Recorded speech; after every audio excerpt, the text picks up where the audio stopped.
Kiai Haji Tubagus, TB, Ahmad Bakri lahir pada tahun 1259 H atau bertepatan dengan tahun 1839 M, di Citeko, Pleret, Purwakarta, Jawa Barat.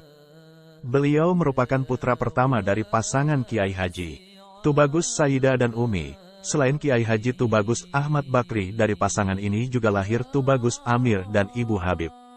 Kiai Haji Tubagus, TB, Ahmad Bakri, lebih dikenal dengan sebutan Mama Sempur. Mama merupakan istilah bahasa Sunda yang berasal dari kata Rama, artinya bapak.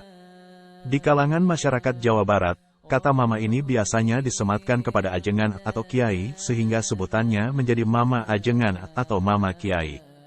Sementara Sempur adalah sebuah desa yang ada di Kecamatan Pleret, Purwakarta, Jawa Barat. Dari jalur ayahnya, silsilah Kiai Haji Tubagus Ahmad Bakri sampai kepada Rasulullah SAW, sebagaimana dapat dilihat dalam karyanya yang berjudul Tanbihul Muftarin, H.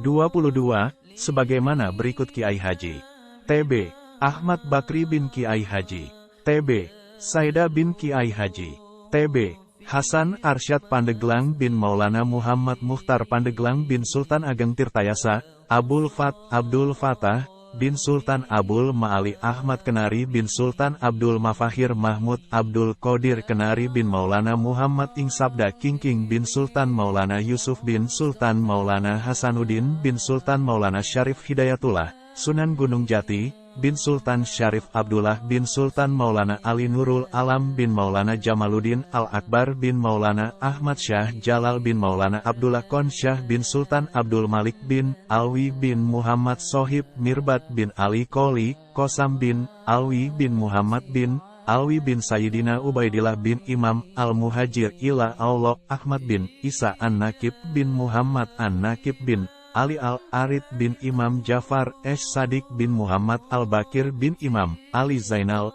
Abidin bin Sayyidina wa Maulana Husain bin Sayyidatina Fatimah Az-Zahra binti Rasulillah SAW. Ayah Kiai Haji Tubagus Sayyidah yang juga kakeknya Kiai Haji Tubagus Ahmad Bakri adalah Kiai Haji Tubagus Arsyad. Ia seorang kadi kerajaan Banten, namun Kiai Haji Tubagus Sayyidah nampaknya tidak berminat untuk menjadi kadi kerajaan Banten menggantikan posisi ayahnya, dan dengan berbagai pertimbangan akhirnya ia memutuskan untuk meninggalkan Banten. Perjalanan Syekh Tubagus Arsyad dari Banten membawanya sampai ke daerah Citeko, Pleret, Purwakarta. Di tempat inilah Tubagus Sayyidah bertemu dan menikah dengan Umi hingga berputra Tubagus Ahmad Bakri pada tahun 1839 Masehi.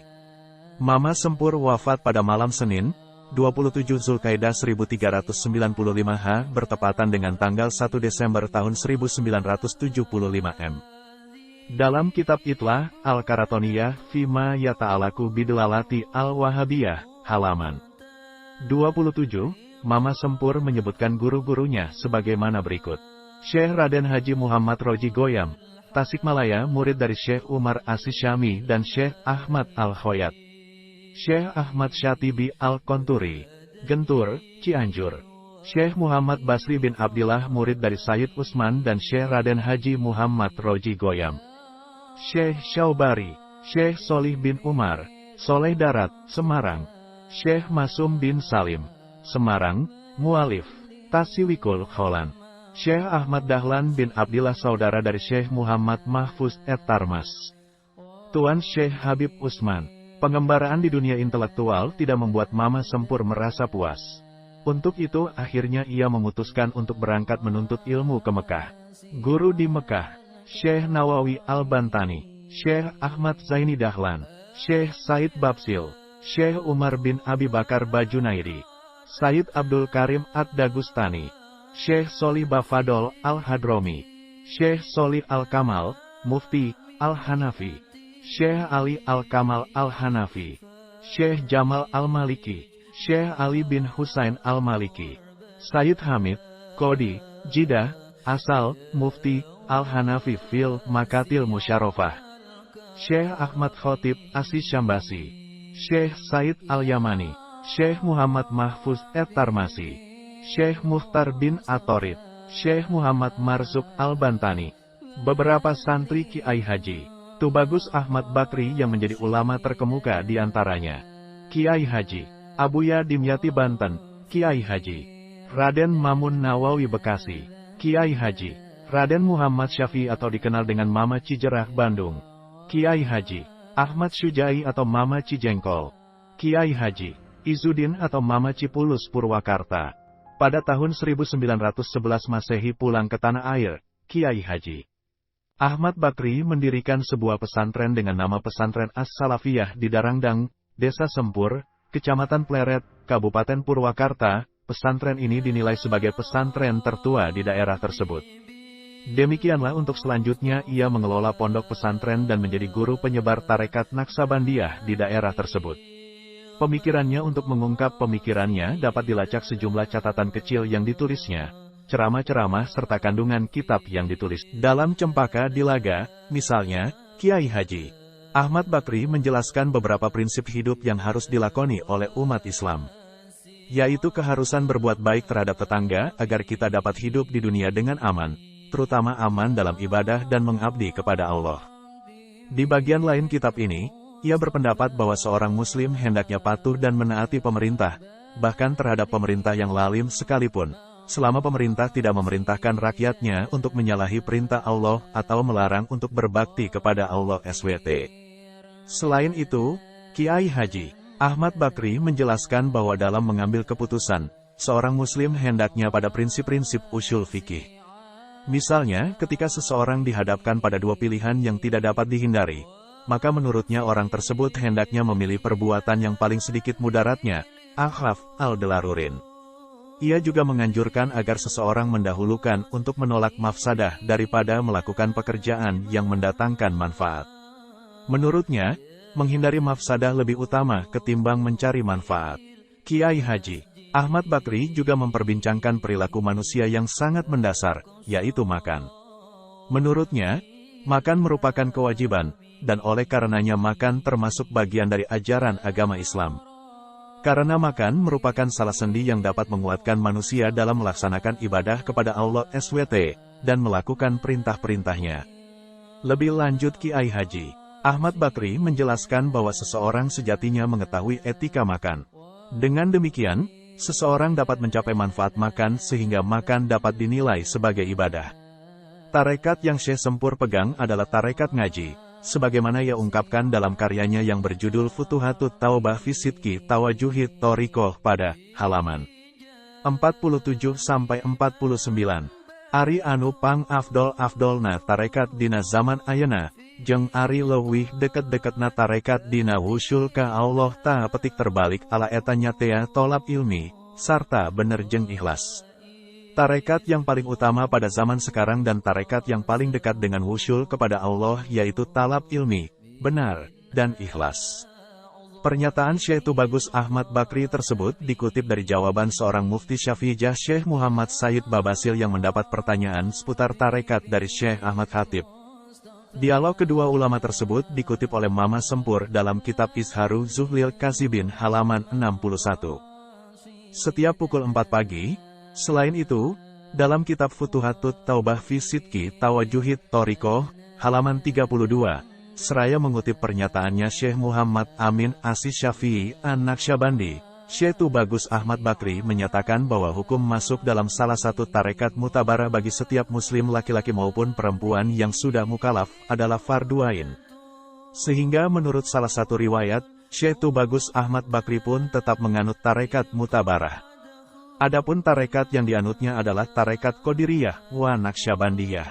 Sementara mengenai tarekat ngaji, Kiai Haji Mutamat, salah satu murid Syekh Sempur, pengasuh pondok pesantren Anur Subang, menuturkan, setiap pukul 4 pagi, Mama Sempur sudah bersila dan berzikir di dalam masjid, mendirikan salat subuh berjamaah, wiritan dan kembali berzikir sampai waktu duha melaksanakan salat duha, dilanjutkan dengan mengajar ngaji santri sampai pukul 11 waktu Indonesia Barat. Usai mengajar ngaji santri, jadwal pengajian selanjutnya adalah mengajar ngaji para kiai sekitar kampung yang dilanjutkan dengan salat zuhur berjamaah. Kemudian pulang ke rumah dan istirahat, namun ia tak pernah bisa istirahat sepenuhnya karena sudah ditunggu para tamu sampai waktu asyar. Selepas salat asyar Mama Sempur kembali mengaji bersama para santri hingga menjelang maghrib. Setelah salat maghrib ia istirahat sejenak dan salat isya, kemudian mengajar santri kembali hingga pukul 23 waktu Indonesia Barat. Bahkan menurut satu riwayat, kebiasaan Mama Sempur yang pernah diketahui oleh santrinya adalah dia tidak pernah batal wudhu sejak Isya sampai subuh dan tidak pernah terlihat makan. Mama Sempur merupakan salah satu ulama yang pada saat itu menentang dan menolak paham Wahabi. Menurut beliau Muhammad bin Abdul Wahab, pendiri Wahabi, merupakan musuh Rasulullah SAW. Hal tersebut beliau sampaikan dalam salah satu kitabnya, yaitu Idah Al-Qarataniyah Fima Yata'alaku Bidalat Al-Wahabiyah. Beliau juga menulis kitab yang menjelaskan tentang prinsip hidup, bisnis dan etos kerja yang harus diamalkan oleh kaum muslimin, yaitu kitab Cempaka Dilaga. Di antaranya ialah berisi tentang keharusan berbuat baik pada tetangga, kepatuhan seorang muslim terhadap pemerintah, dan cara. Mama Sempur juga menjelaskan pentingnya seorang muslim berpegang teguh pada prinsip-prinsip usul fikih. Misalnya ketika dihadapkan pada dua pilihan yang tak dapat dihindari, maka menurut beliau hendaknya mengambil pilihan yang paling sedikit mudaratnya. Mendahulukan untuk menolak mafsadah daripada melakukan pekerjaan yang mendatangkan manfaat. Kiai Haji Tubagus Ahmad Bakri atau lebih dikenal dengan sebutan Mama Sempur bisa dikatakan cukup produktif dalam menulis kitab. Dari tangannya telah lahir lebih dari 50 judul kitab yang berserakan di berbagai tempat. Dari puluhan kitab tersebut kami hanya berhasil menemukan 18 judul kitab saja. Sebagaimana umumnya ulama Nusantara, kitab-kitab karya Mama Sempur ini ditulis menggunakan aksara pegon. Dari beberapa kitab ini, ada yang saling terkait dalam arti bahwa ada beberapa pemikiran-pemikiran Kiai Haji Tubagus Ahmad Bakri yang terdapat di satu kitab, namun terdapat juga di kitab lainnya. Adapun kitab-kitab tersebut adalah sebagai berikut. 1.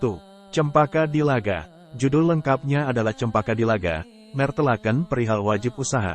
Dari 18 kitab yang didapatkan penulis, Cempaka Dilaga ini merupakan satu-satunya kitab yang judulnya menggunakan bahasa Sunda. Kitab ini membahas tentang bisnis dan etos kerja dalam pandangan Islam. Proses penulisan kitab yang berjumlah 24 halaman ini dilakukan oleh Kiai Haji Tubagus Ahmad Bakri pada tahun 1378 dan jika dikonversi ke dalam tahun Masehi, Senin 8 Zulhijjah 1378 diperkirakan berbarengan dengan tanggal 15 Juni tahun 1959 M. 2. Kitab Maslakul Abror. Judul lengkap kitab ini adalah Kitab Muslakul Abror Tarjamat Nazam Petik Terbalik Iqdud Dar. Kitab yang mempunyai ketebalan 11 halaman ini merupakan terjemahan dari Kitab Iqdarut Duror. Terdiri dari 6 pasal yang berisi kumpulan nazaman berbahasa Sunda dan materi pembahasannya tentang tauhid. Dalam kitab ini Kiai Haji Tubagus Ahmad Bakri tidak menyebutkan tempat dan waktu penulisan kitab. 3. Futuhatut Taubah fi Sidqi Tawajuhi Tarikah. Kitab ini menjelaskan tentang tasawuf yang dispesifikan dalam tarikah. Dalam kitab yang mempunyai ketebalan 53 halaman ini membahas seputar dunia tarikah seperti syarat menjadi guru tarikah, mursyid, kewajiban menjalankan syariat, kecaman terhadap penganut tarikah yang meninggalkan syariat, dan lain sebagainya. Kitab ini selesai ditulis pada bulan Safar tahun 1358, atau diperkirakan bertepatan dengan bulan April tahun 1939. 4. Fawaid Al-Muqtadi. Menjelaskan tentang materi pengajaran yang wajib diajarkan oleh orang tua terhadap anak-anaknya. Dalam kitab ini juga dibahas tentang faidah, kegunaan, mencari ilmu yang bermanfaat dan juga tata cara mencari ilmu yang bermanfaat. Kitab yang tebalnya 49 halaman ini selesai ditulis pada hari Rabu tanggal 25 Ramadan 1371 H, atau bersamaan dengan tanggal 18 Juni tahun 1952. 5. Maslahat Al-Islamiyah fi Ahkami at-Tauhidiyah. Judul lengkap kitab yang terdiri dari 5 pasal ini adalah Maslahat Al-Islamiyah fi Ahkami at-Tauhidiyah, menjelaskan tentang konsep tauhid yang ada dalam ajaran agama Islam. Kitab yang mempunyai ketebalan 36 halaman ini selesai ditulis pada tanggal 1 Muharram 1373 H, atau berbarengan dengan tanggal 10 September tahun 1953. 6. Islah Al-Balid fi Tarjamati Kaul Al-Mufid. Kitab yang tebalnya 15 halaman ini merupakan kitab terjemah dari kitab Kaul Al-Mufid. Materi pembahasan dalam kitab ini adalah seputar dunia tasawuf yang tetap mengedepankan syariat.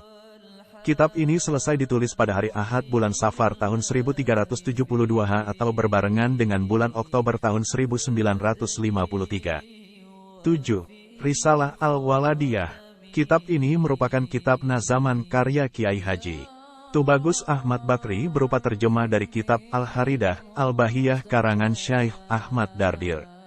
Kitab ini yang membahas tentang tauhid ini mempunyai ketebalan 15 halaman dan selesai ditulis pada tanggal 3 bulan Rabiul Awal 1357 atau berbarengan dengan tanggal 4 Mei tahun 1938.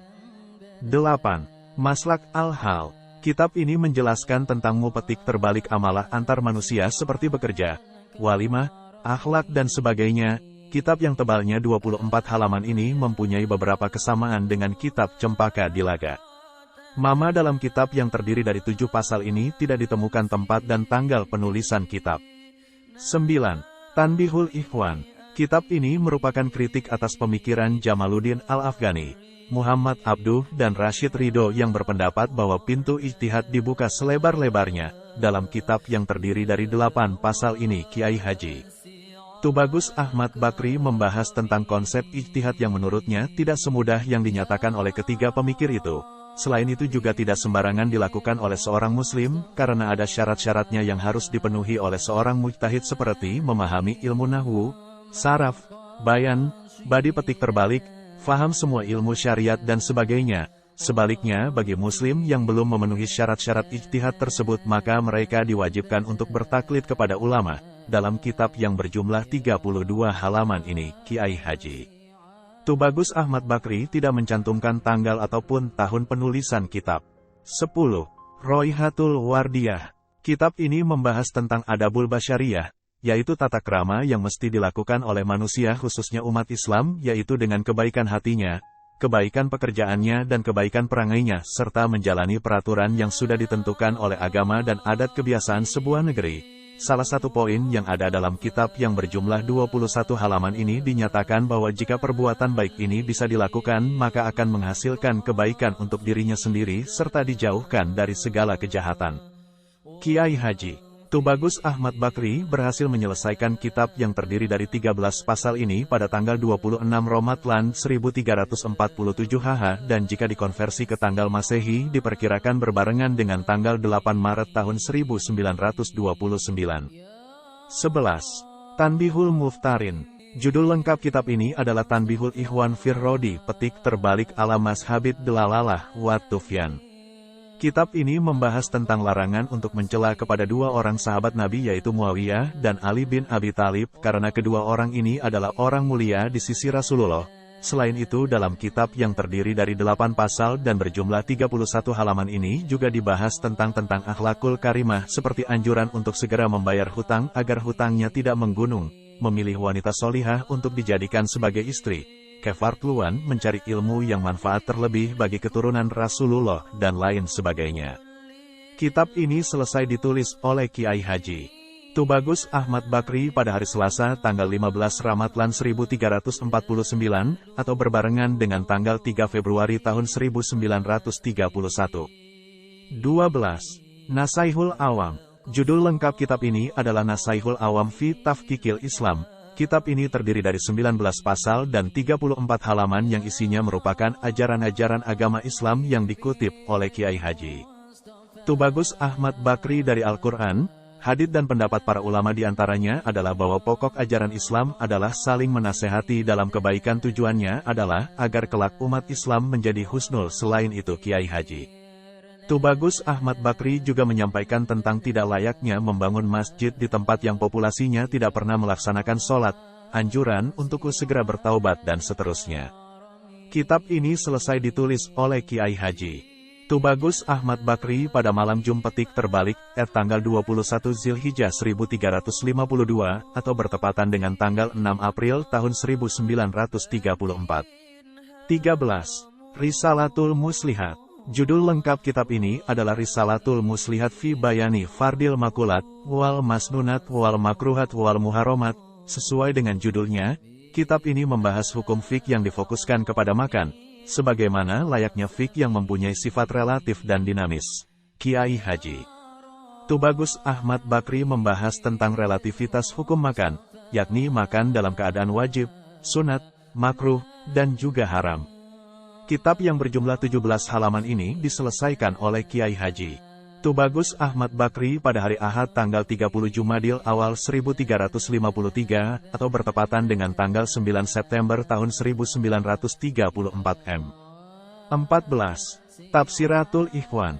Judul lengkap kitab ini adalah Tafsiratul Ikhwan fi Bayani Tasyiwikil Halan. Dan dari 17 kitab yang didapatkan, kitab ini yang paling tebal jumlah halamannya, yakni terdiri dari 7 pasal dan 82 halaman. Pembahasan kitab ini tentang seputar akidah dan sufisme, di antara pelajaran yang disampaikan Kiai Haji Tubagus Ahmad Bakri dalam kitab ini adalah ungkapan yang ia kutip dari Syekh Abdul Qadir Jailani dalam kitab Fathur Robani, mengatakan bahwa perang ada dua macam, yaitu perang zahir dan perang batin. Perang zahir adalah memberantas kaum kafir yang membenci Allah dan Rasul-Nya dengan mengangkat senjata pedang, panah dan lainnya, sementara perang batin adalah memerangi nafsu, syahwat dan tabi petik terbalik buruk yang melenceng dari aturan agama, serta memerangi godaan syaitan, dan dari kedua perang ini yang paling berat adalah perang batin. Kiai Haji Tubagus Ahmad Bakri menyelesaikan kitab ini pada hari Ahad tanggal 3 Ramadhan 1352 atau diperkirakan bertepatan dengan tanggal 20 Desember tahun 1933 M. 16. Saif Adel Delarib. Kitab yang terdiri dari 8 pasal ini menjelaskan tentang tanda-tanda datangnya hari kiamat, baik itu kiamat sugra maupun kiamat kubra. Kitab yang mempunyai ketebalan 30 halaman ini juga menceritakan tentang ramalan Syekh Syarif Hidayatullah atau Sunan Gunung Jati tentang 8 tanda akan datangnya hari kiamat, yaitu 1. Cuaca atau musim hujan dan musim kemarau sudah tidak bisa diprediksi. 2. Banyaknya perpecahan antar manusia disertai meninggalkan syariat agama. 3. Berusaha mengurangi kelahiran manusia dan banyak perselingkuhan. 4. Menjual ilmu dengan dunia dan pegawai negara mudah disogok, gratifikasi. 5. Dibuatkan gedung mewah untuk prostitusi dan perjuadian serta orang gila dijadikan tempat petik terbalik bertanya petik terbalik dan orang berilmu malah disingkirkan. 6. Meletusnya perang dunia antara timur dan barat selatan, namun akhirnya tidak ada yang menjadi pemenang. 7. Masyarakat tidak taat hukum sehingga tatanan masyarakat menjadi kacau dan 8. Masyarakat meninggalkan ajaran agama dan hanya mengedepankan nafsunya saja. Kitab ini selesai ditulis pada hari Ahad Rabi Petik Terbalik Usani 1341 H atau berbarengan dengan bulan Desember tahun 1922 M. 17. Manhajul Ibad fi Bayani Daf Petik Terbalik Ilfasad. Kitab yang terdiri dari 8 pasal dan 22 halaman ini membahas tentang faedah dan keutamaan-keutamaan yang mesti dilakukan oleh umat Islam, di antaranya adalah faedah ziarah kubur kepada makam para nabi, para wali dan orang tua. Menurut Kiai Haji Tubagus Ahmad Bakri, anjuran ziarah kubur sudah ada dalam Al-Quran dan hadits serta ulama 4 mazhab, seraya mengutip pendapat Syekh Said Alwi Kiai Haji Tubagus Ahmad Bakri mengungkapkan bahwa ziarah ke makam orang tua sangat dianjurkan, bahkan hal itu diumpamakan seperti melaksanakan ibadah haji. Selain itu Kiai Haji Tubagus Ahmad Bakri pun membahas tentang larangan tak petik terbalik asyub, yaitu sulit menerima kebenaran agama padahal sudah diberikan dalil-dalil tentang kebenarannya. Dalam kitab ini Kiai Haji Tubagus Ahmad Bakri tidak mencatat tanggal penulisan kitab. Kiai Haji Tubagus Ahmad Bakri tidak meninggalkan catatan tanggal dan tahun pembuatan kitab ini. 18.